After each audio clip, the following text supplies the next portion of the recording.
Mr. Speaker, I am a fighter and not a quitter. I have therefore spoken to His Majesty the King to notify him that I am resigning as leader of the Conservative Party.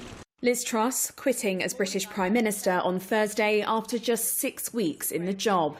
She was brought down by an economic programme that sent shockwaves through financial markets last month and divided her Conservative Party. Speaking outside 10 Downing Street, Truss accepted she could not deliver the promises she made when running for the leadership. I recognise, though, given the situation, I cannot deliver the mandate on which I was elected by the Conservative Party. I have therefore spoken to His Majesty the King to notify him that I am resigning as leader of the Conservative Party. This morning I met the chairman of the 1922 committee, Sir Graham Brady.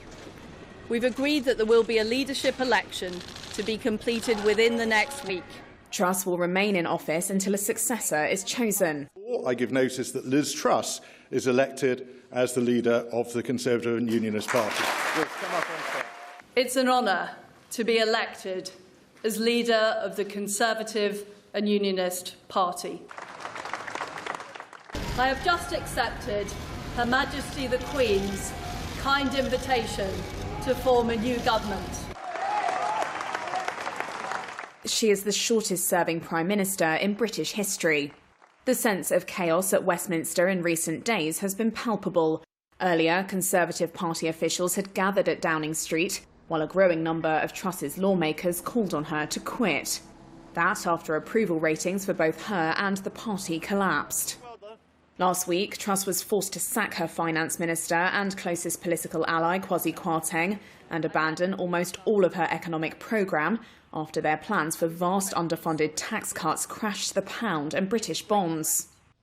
On Wednesday, she lost the second of the government's foremost senior ministers. I have been very clear that faced jibes as she tried to defend her record to Parliament and saw her lawmakers openly quarrel over policy. I have made mistakes. Good morning. New Finance Minister Jeremy Hunt is now racing to find tens of billions of pounds of spending cuts. An effort to reassure investors and rebuild Britain's fiscal reputation as the economy races towards a recession. Thank you. Shortly after the announcement, the British pound edged up against the US dollar, reversing earlier losses. Conservative MPs will now begin throwing their hats in the ring to take a shot at the premiership. Early speculation suggests that some contenders from the previous election race earlier this year, including Rishi Sunak and Penny Mordaunt, will be in the running, as well as former Prime Minister Boris Johnson. That moment when we opened up and try and balance